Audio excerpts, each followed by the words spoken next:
Més d'un miler d'afectats a Espanya, la majoria catalans, presentaran una demanda conjunta contra l'actuació de l'FBI en el tancament de Megaupload. Consideren que l'administració nord-americana pot haver-se apropiat de manera indeguda de dades privades, ja que empreses i particulars feien servir Megaupload per guardar-hi arxius privats.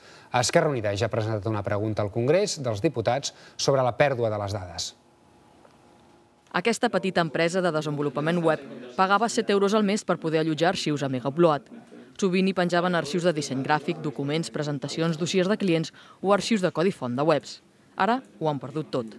Per què Megaupload? Tens una compte, puges arxius, perquè va molt bé, li dones el link al client i ell s'ho descarrega. Des de dilluns estan fent inventari i revisant ordinadors per veure quins arxius, encara que desactualitzats, es poden readaptar. De moment, calculen que han perdut uns 5.000 euros en feina feta. Doncs o ho has de refer, has de parlar amb el client, que t'ha passat això, i afecta econòmicament segur, perquè és temps que has de pagar als teus treballadors, ho han de tornar a fer.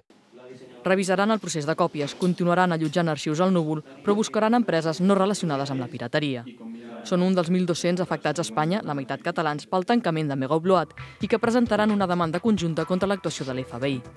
Aquesta demanda conjunta la vehicula el partit polític Pirates de Catalunya contra el govern nord-americà per l'apropiació indeguda de dades privades. Que és un dany i un perjudici que ha causat l'FBI amb una actuació que era completament innecessària.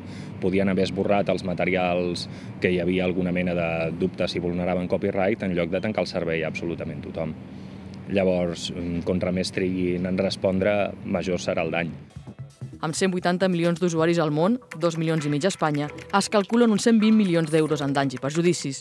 De moment, l'FBI només es responsabilitza d'atendre els usuaris nord-americans de pagament i els de contracte vitalici.